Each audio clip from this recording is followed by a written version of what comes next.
Assalamualaikum warahmatullahi wabarakatuh. Baiklah anak-anak, pada hari ini kita memasuki pertemuan yang kedua. Judulnya bab 2, kehidupan demokrasi dalam masyarakat, bangsa dan negara Indonesia. 1. Pengertian. Secara etimologi, demokrasi berasal dari kata demos yang berarti rakyat. Kratin berarti pemerintah atau kratos. Jadi demokrasi dapat diartikan suatu negara yang pemerintahannya dipegang oleh rakyat. Kemudian pengertian demokrasi saya ambilkan dari beberapa pendapat. Yang pertama, A. Kranenburg. Demokrasi berasal dari bahasa Yunani yaitu demos yang berarti rakyat. Dan kratin, pemerintah. Nah, jadi demokrasi cara memerintah dari rakyat, cara memerintah dari rakyat. Nah, itu menurut pendapat dari Kranenburg. Kemudian B. Abraham Lincoln, mantan Presiden Amerika, yang menjelaskan demokrasi adalah pemerintah dari, oleh, dan untuk rakyat. Nah, itu mengenai pengertian demokrasi. Kemudian asas-asas demokrasi. Nah, ini azas yang bersifat umum atau istilahnya universal. Nah, ada dua azas dimanapun negara itu demokrasi. Yang pertama, A. Adanya partisipasi rakyat. Jadi adanya keterlibatan rakyat di dalam menentukan pemerintah. Kemudian B. Adanya pengakuan HAM. Adanya pengakuan HAM. Kemudian ciri-ciri demokrasi bagi suatu negara. Nah, yang pertama adanya pengakuan HAM, dan itu juga termasuk ciri. Karena HAM ini meliputi berbagai macam, salah satunya hak asasi politik, political right. Yang kedua, adanya pemilu. Dimanapun negara itu pasti ada pemilu, kalau dia negara yang demokrasi. Yang ketiga, adanya DPR. Adanya DPR, Dewan Perwakilan Rakyat. Yang keempat, adanya kebebasan. Adanya kebebasan. Nah, tetapi perlu kalian ketahui bahwa kebebasan itu ada rambu-rambu. Jadi tidak bersifat mutlak. Nah, yang dimaksudkan rambu-rambu itu aturan. Nah, jadi ada aturan dari pemerintah, juga ada aturan dari masyarakat. Nah, yang kelima, adanya pers. Nah, adanya pers. Pers ini ya media. Nah, yang keenam, adanya lembaga negara. Nah, itulah ciri-ciri demokrasi secara umum. Dimanapun negara itu demokrasi, maka memiliki hal demikian. Lalu sarana untuk negara yang demokrasi. Nah, boleh juga dikatakan instrumen, ya. Nah, yang pertama adanya parpol. Nah, parpol, ya, partai politik. Yang kedua, pemilu. Nah, pemilu ini suatu sarana yang demokrasi untuk membentuk suatu negara, untuk membentuk pemerintah suatu negara yang berdasarkan kedaulatan rakyat. Nah, itu pemilu. Nah, yang ketiga, ormas. Ormas, ya. Organisasi masyarakat. Nah, ormas ini ada yang bersifat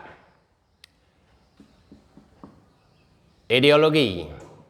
Nah, kalau yang bersifat ideologi misalnya seperti NU, kemudian Muhammadiyah, ya. Lalu apa lagi nih? Yang bersifat ideologi, NU, Muhammadiyah. Nah, bisa juga PGI.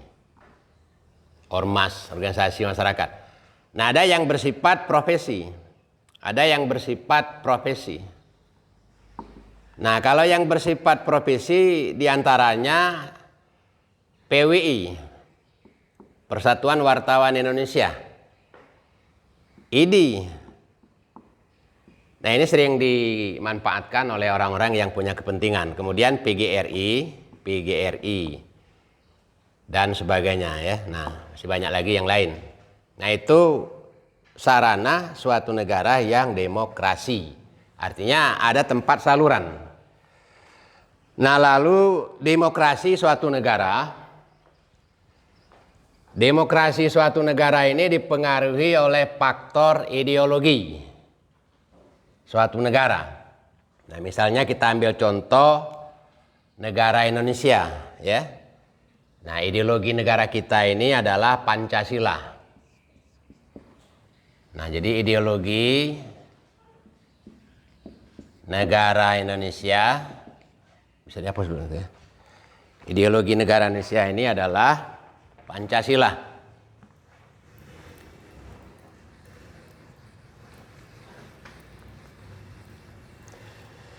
Jadi ideologi negara Indonesia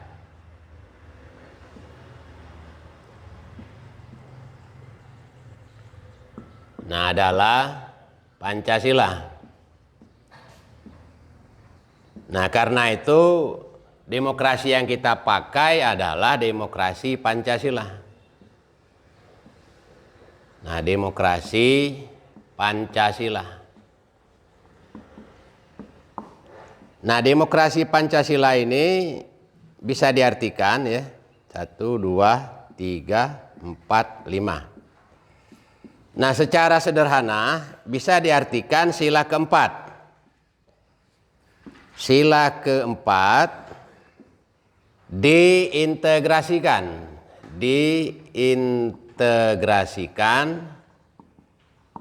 dengan sila-sila lainnya Pancasila.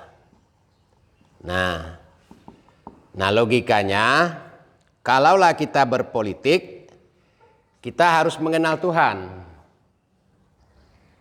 Nah, jadi bangsa kita ini bangsa yang beragama, nah sehingga berpolitik yang sehat.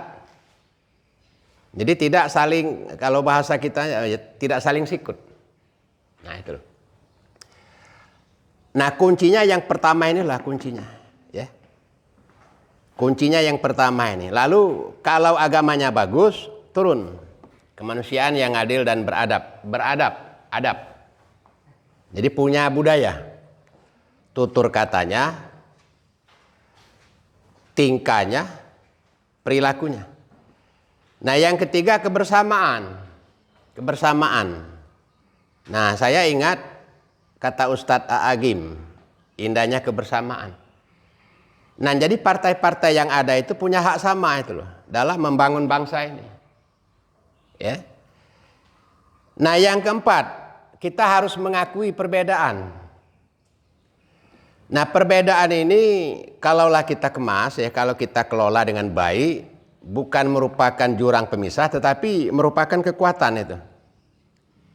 Perbedaan itu. Nah, yang terakhir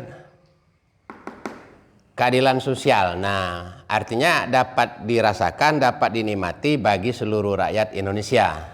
Nah, itu hak asasi politik. Nah, hak asasi politik ini sangat erat kaitannya dengan demokrasi.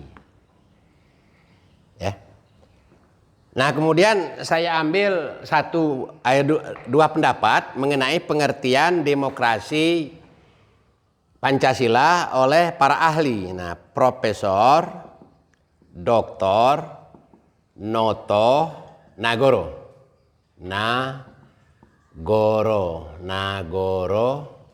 SH. Nah, ya. SH.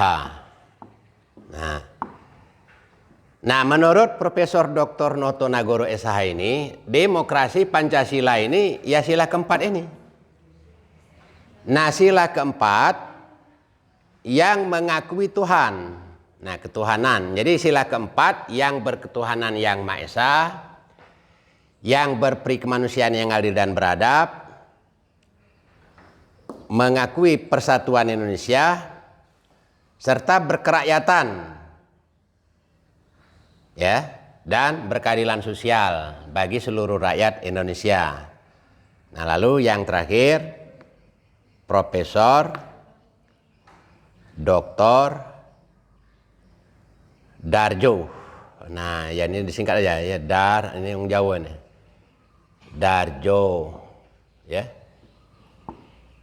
Nah, kalau menurut beliau ini, demokrasi Pancasila adalah paham demokrasi yang berdasarkan kepribadian dan falsafah bangsa Indonesia sebagaimana yang termaktub di dalam pembukaan Undang-Undang Dasar 1945.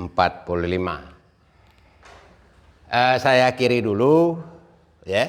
Sampai di sini saya ucapkan assalamualaikum warahmatullahi wabarakatuh.